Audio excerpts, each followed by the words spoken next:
petani itu gak boleh hanya sebagai petani. Petani itu gak boleh hanya sekedar nyangkul atau mupuk. Petani itu harus multi talent. Talent apa yang harus dibutuhkan selanjutnya? Ada yang tahu? Betul, marketing. Jadi kita sebagai petani harus menjadi seorang pedagang juga, teman-teman. Kira metode secara langsung atau melalui e-commerce?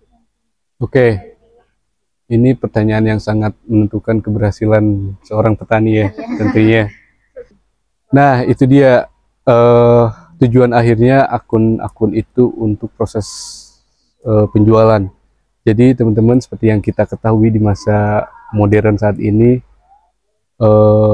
sosial media sangat memiliki power yang sangat besar, terutama untuk marketing. Seorang di pelosok bisa terkenal oleh sosial media ya, karena sekarang semua orang bisa mengakses ke situ secara mudah.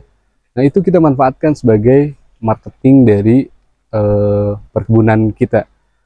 Kalau kita tanam jenis yang salah di awal, kita akan kehilangan waktu sangat banyak. Kita rugi materi, kita rugi waktu, kita rugi tenaga. 5 tahun loh dari mulai tanam sampai berbuah itu cukup 4-5 tahun. Nah, makanya saya bilang pemilihan varietas itu sangat menentukan keberhasilan dalam budidaya durian. Nah, kami kembangkan di sini. Ini nih buahnya nih. Besar ya. Ini Alpukat Sab 034 namanya. Ini pohon usianya sekitar 2,5 tahun dari Tofoking. Jadi Tofoking, udah ada yang tahu nggak Tofoking apa? Nah, seperti ini adik-adik ya. Jadi jangan sayang-sayang, ini memang untuk kebaikan pohon itu sendiri. Ada yang mau praktek? Saya kasih kesempatan. Ayam goreng. Oke. Yang paling mudah untuk dibudidayakan dari 3 varietas yang saya tanam di sini, Musangking, Blackthorn, dan Bawor. Saya pilih Bawor. Ya. Ada yang tahu durian? Kenapa harganya mahal? Karena panennya lama. Salah satunya itu. Jadi yang membedakan itu adalah prosesnya ya. Jadi sesuatu yang instan akan dihargai dengan... Oke, hari ini tanggal 21 Desember, hari Sabtu, saya kedatangan teman-teman mahasiswa dari Universitas Pakuan Bogor ya. Saya pengen tahu nih, maksud tujuan adik-adik ini datang ke Kebun Warrior untuk apa? Ada yang bisa bantu jelasin perwakilan? Halo semuanya, kenalin nama aku Widiarni dari Prodi Akuntansi semester 3. Jadi kita di sini bakal mengerjakan tugas Indonesia Ekonomi. Tugasnya itu membantu membantu apa? Oke, jadi izin melanjutkan. Jadi kita itu di sini mempunyai tugas untuk membantu usaha yang ada di desa gitu. Kebetulan kita memilih untuk di bidang perkebunan di kebun durian ya. Iya. Kebun Warrior. Aku Kebun Warrior.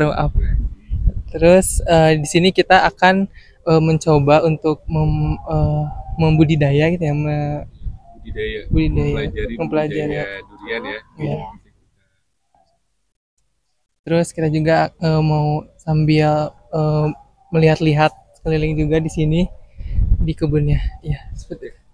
Kenalin dulu dong satu persatu. Dari jurusan apa, semester berapa? Kan aku udah. Oke. Perkenalkan, nama saya Vira Aprilia dari jurusan Akuntansi semester 3. Perkenalkan, saya Rian dari jurusan Akuntansi juga semester 3. Perkenalkan, saya Hernisa dari Prodi Akuntansi semester 3. Perkenalkan, aku Amanda Grawiarta sama dari Prodi Akuntansi semester 3.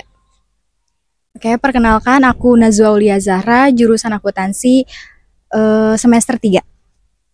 Oke, kenalin, saya Asti Prameswari dari jurusan akuntansi juga sama.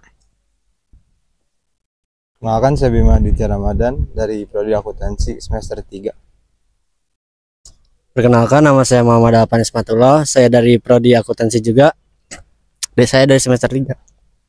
Kan saya Ria Dewa Fahlepi dari Akuntansi semester 3.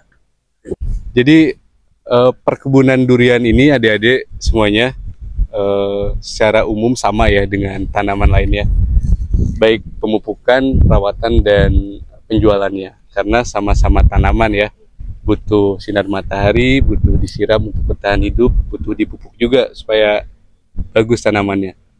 Kalau kita tanam jenis yang salah di awal, kita akan kehilangan waktu sangat banyak.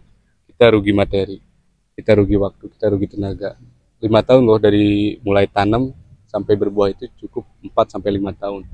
Nah, makanya saya bilang pemilihan varietas itu sangat menentukan keberhasilan dalam budidaya durian.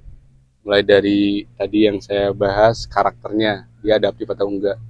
Kualitas rasanya kita harus coba dulu nih. Kita mau nanam musangking tapi gak tahu rasanya seperti apa. Itu kan menjadi misteri juga ya. Apakah yang kita tanam ini duriannya enak apa enggak. Terus ketiga, kita riset pasarnya dulu. Nah, pasar ini sangat menentukan keberhasilan petani. Kalau kita memilih varietas yang tepat, petani akan sukses, insya Allah. Karena dia sudah menganalisa, makanya dia, kita harus nanam durian musangking nih, supaya kemudian hari nilai jualnya tinggi dan kita dapat keuntungan sebagai petani.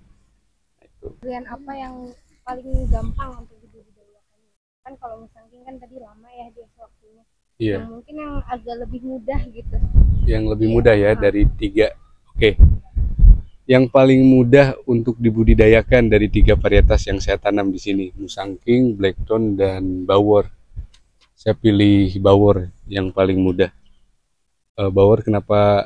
Ini nih pohonnya. Ini jenis bawor. Ya, ini durian bawor. Kenapa saya bilang paling mudah? Karena saat ini ada yang sedang berbuah. Iya, satu pohon di sebelah sana nanti saya kasih tunjuk. Itu ada yang sedang berbuah. Dia bandel dibanding musangking dan blackthorn. Bandel itu dalam artian dia mempunyai ketahanan di atas musangking dan blackthorn dalam mempertahankan bunga menjadi embrio menjadi buah. Di belakang saya ini adalah instalasi pengomposan, teman-teman. Harus kita treatment dulu kurang lebih selama setengah tahun loh. Cukup lama ya. Nah, karena sifatnya terlalu berbahaya untuk tanaman, terutama kotoran hewan. Bisa di-shoot ke sini. Nah, kita treatment dulu. Treatmentnya seperti apa? Kita pakai mikroorganisme lokal atau bakteri perombak. Bakteri perombak yang dicampurkan dengan molase. Molase ini sebagai sumber makanannya dari bakteri ini supaya dia mempunyai kekuatan yang besar untuk cepat memasak media organik yang kita sediakan. Perlakuannya setiap 2 minggu sekali kita siram dengan air molase dan mikroorganisme lokal. Jadi teman-teman, teknik pemangkasan atau pruning itu mutlak dilakukan pada pohon durian mulai dari fase vegetatif. Tujuannya untuk membentuk cabang produksi pohon durian. Nantinya ketika dewasa ini batangnya bagus. Jadi bisa adik-adik lihat kalau pohon durian itu enggak berbuah di batang yang menjulang ke atas ya, pasti yang mendatar buahnya. Nah, ini makanya kita kasih treatmentnya nih. Mang, potong Mang. Nah, seperti ini adik-adik ya. Jadi jangan sayang-sayang, ini memang untuk kebaikan pohon itu sendiri.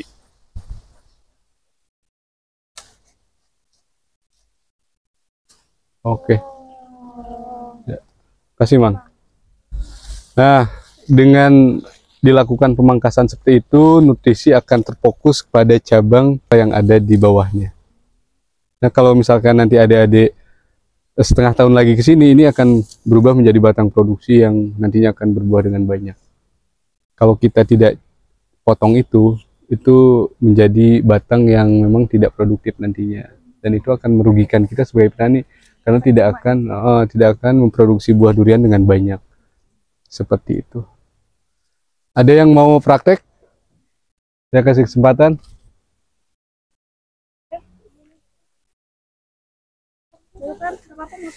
Siapa yang mau praktek? Ayo.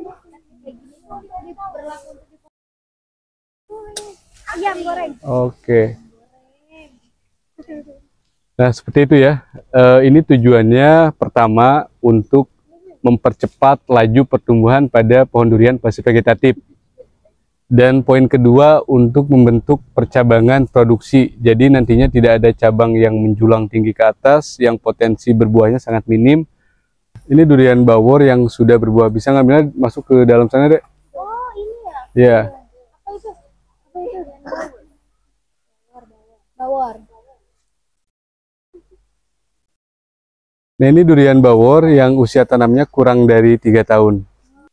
Jadi ini tuh alpukat introduksi, asalnya dari Vietnam. Nah, kami kembangkan di sini. Ini nih buahnya nih. Besar ya. Ini alpukat sub 034 namanya. Ini pohon usianya sekitar 2,5 tahun dari Tofoking. Jadi Tofoking, udah ada yang tahu gak Tofoking apa? Jadi Tofoking itu pohon alpukat ini lokal, batang bawahnya dia tumbuh secara liar. Nah, saya penggal, saya sambung dengan ini nih, entres namanya, pucuk alpukat introduksi ini. Jadi ini hasilnya seperti ini. Besar ya. Oke, kita ke poin terakhir, teknik apa? Drainase. Nah, di sini kita lihat.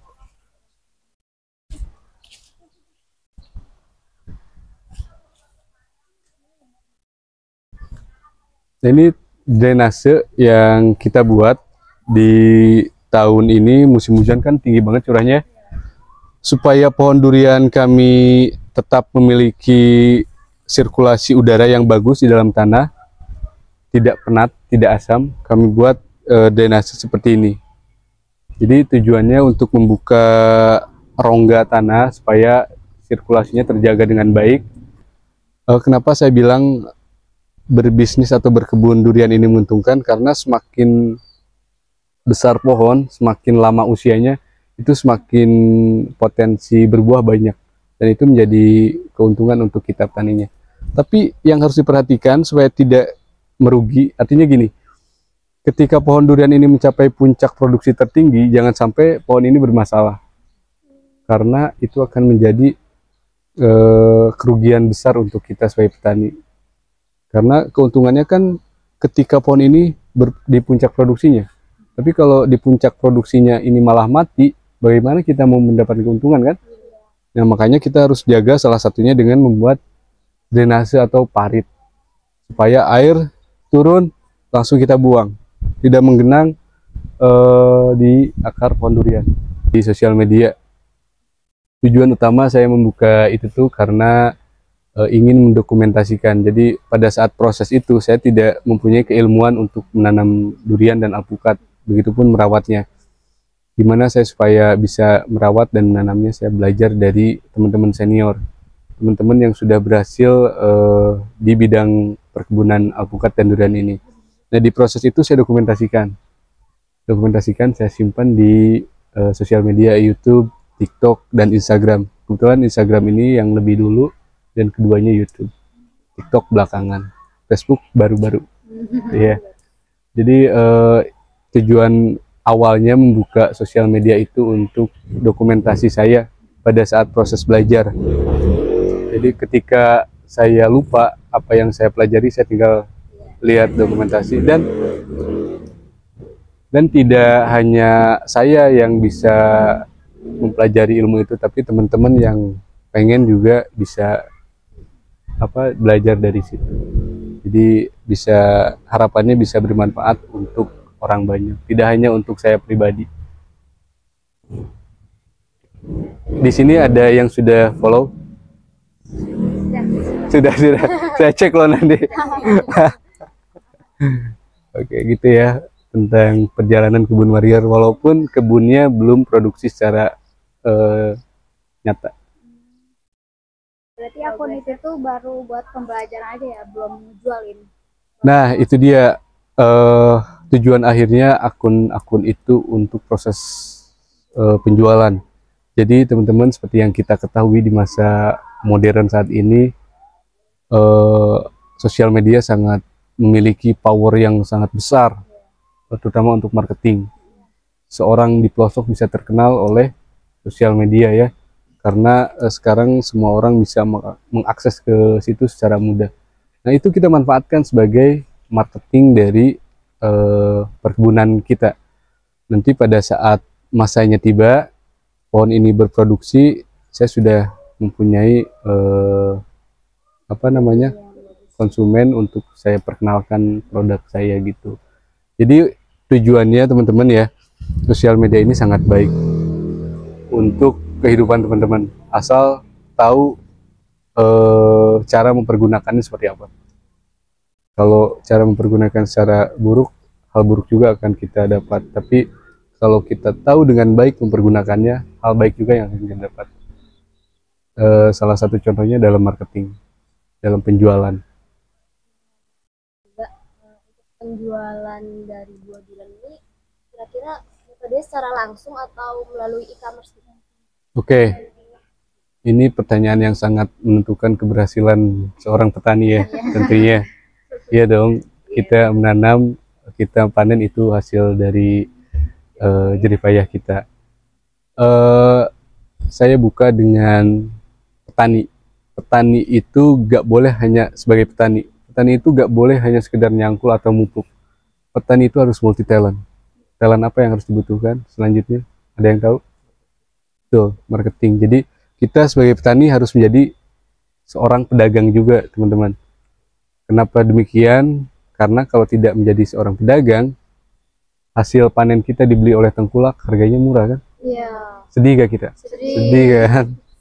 Nah, supaya tidak menyebabkan kerugian yang begitu besar, kita harus menjadi pedagang. Artinya, kita ambil kasus durian.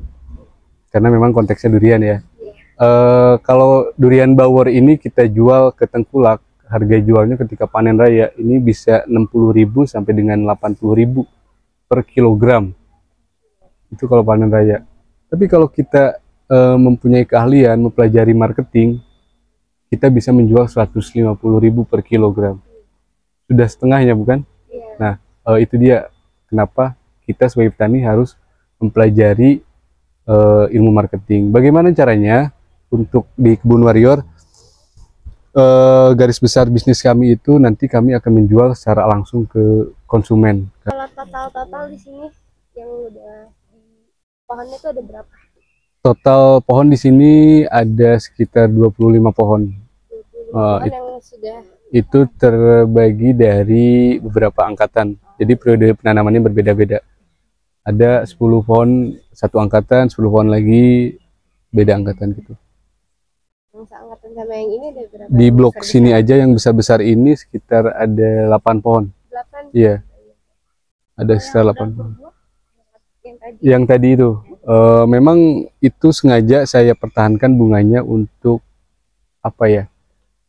Saya mempelajari karakter pohon durian sedang berbuah itu seperti apa. Jadi saya tuh belajar, jangan hanya belajar aja, tapi kita harus punya objek untuk kita praktekkan juga. Nah itu mungkin saya bilang salah satu pohon uji coba untuk saya pelajari dalam fase pembuahan. Jadi ketika nanti serempak ini berbuah, saya sudah tahu seperti apa treatmentnya. Dan teman-teman, ini tuh yang besar-besar ini sudah berbunga semuanya, cuman saya rontokkan karena memang secara usia belum cukup. Jadi kalau kita paksakan untuk berbuah, ini akan mengganggu proses pertumbuhannya, proses vegetatifnya terhenti karena nutrisi concern untuk buah. jadi nggak selamanya yang sudah berbunga itu baik-baik. Iya betul, harus layak usianya secara usia. Selain itu juga kami tanam seperti cabai, di sini ada timun, ada kangkung. Jadi ini tanaman yang kami tanam, sayuran ini untuk memenuhi kebutuhan dapur di Kebun Warrior. Jadi secara hitung-hitungan kami sudah merdeka secara pangannya untuk dapur kami. Ada yang tahu mentimun ini panen berapa lama dari mulai tanam? 25 hari ya. Mentimun ini panen 25 hari setelah tanam. Ini sudah hampir habis masa tanamnya. Ini sudah hampir 40 hari teman-teman mentimun ini. Begitu cepat ya panennya ya. Nah, ada yang tahu durian kenapa harganya mahal? Karena panennya lama. Salah satunya itu. Jadi yang membedakan itu adalah prosesnya ya. Jadi sesuatu yang instan akan dihargai dengan harga yang ya. Tapi durian ini karena memang butuh waktu yang banyak, yang lama, pengorbanan yang begitu besar, makanya tidak heran harganya akan berbeda dengan mentimun. Itu salah satu contohnya kenapa proses itu paling penting untuk menentukan nilai jual. Yang instan akan hilang dengan mudah, dengan cepat. Yang melalui proses panjang jauh itu lebih lama bertahannya, dan pasti nilainya akan lebih tinggi, akan bernilai tentunya. Seperti itu teman-teman.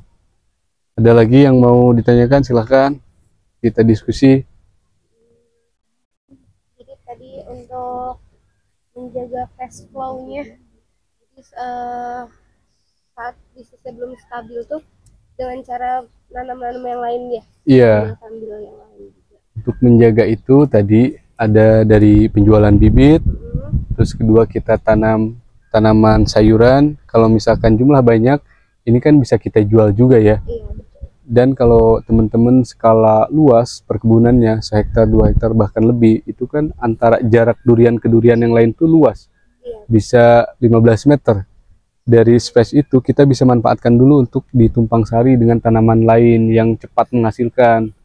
Nah, itu salah satu teknik untuk menjaga keuangan dalam berkebun durian saat belum menghasilkan. Seperti itu. Teman-teman mahasiswa dari Universitas Pakuan ini akan praktek ujian dari mata kuliah apa ini? Indonesian Economy ya.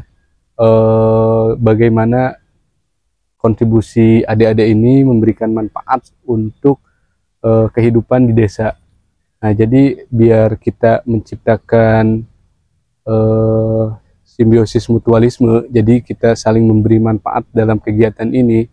Saya memberikan ilmu yang bisa saya berikan, dan adik-adik bisa mempraktekkan ilmu yang selama ini dipelajari untuk mengembangkan masyarakat di desa. Mungkin itu garis besar yang saya dapat. Dalam konteks apa nanti yang bisa adik-adik kontribusikan, ya itu silahkan menjadi PR yang harus dipikirkan. Bukannya saya menuntut untuk pengen memberikan manfaat ke saya, tapi ini untuk adik-adik supaya lebih mendalami lagi materi-materi yang sudah diberikan oleh Bapak dosennya. Begitu? Ya. Sudah cukup? Sudah cukup. Ada yang mau disampaikan? Silahkan untuk Bapak dosen mengenai tugas ini. Bapak jangan lupa mampir ke Kebun Warrior. Bapak jangan lupa mampir ya Pak. Nanti Ya, kalau udah berbuah kami kabari. Pertanian di satu sudut Bogor. Iya, satu sudut Bogor. Karena Oke. kan masih banyak sudut-sudut lain. Nah ini Pak, Salah satu sudut. mahasiswanya sudah berhasil memberi manfaat untuk masyarakat desa. Seperti saya barusan dipromosikan ke Bapak dosennya supaya berkunjung di sini. Itu adalah salah satu poin contoh dari hal yang akan kalian pelajari dalam misi ini. Itu sudah terjawab barusan. Oke. Mungkin itu aja dari saya ya. Hanya ilmu yang sedikit yang bisa saya berikan. Mungkin jika berkenan nanti di kemudian hari bisa silahkan, saya terbuka untuk belajar, atau kalau sudah nanti berbeda ini membulak-balik juga silahkan ya. Jadi sering nanti. Iya, gak apa-apa, kita silaturahmi ya. Kita jadi dapat banyak banget hal baru yang sebelumnya kita belum pernah kita pelajari ya, karena berbanding terbalik dengan yang kita pelajari di kampus. Kita kan belajar soal hitung-hitungan saja, tapi di sini kita jadi banyak tahu durian tuh begini, alpukat tuh begini, kebun tuh begini. Jadi membuka pikiran juga untuk ternyata bisnis bertani oke juga ya. Oke juga. Kalau dipelajari ya, dipelajari. Iya. Betul.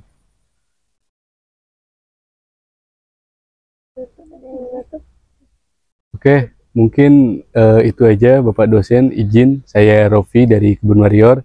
Adik-adik semua ini sangat bagus, sangat berkompeten. Mudah-mudahan materi yang selama ini Bapak ajarkan akan berguna dan bermanfaat untuk masyarakat banyak di lingkungannya masing-masing. Dari kami Kebun Warrior, tagline-nya tanam kebaikan. Karena ketika kita tanam keburukan, kita akan menelan keburukan juga. Tapi beda ketika kita nanam kebaikan, kebaikan juga akan kita dapatkan. Terima kasih. Assalamualaikum warahmatullahi wabarakatuh. Jangan lupa mampir ya guys. Jangan lupa mampir di kebun lo.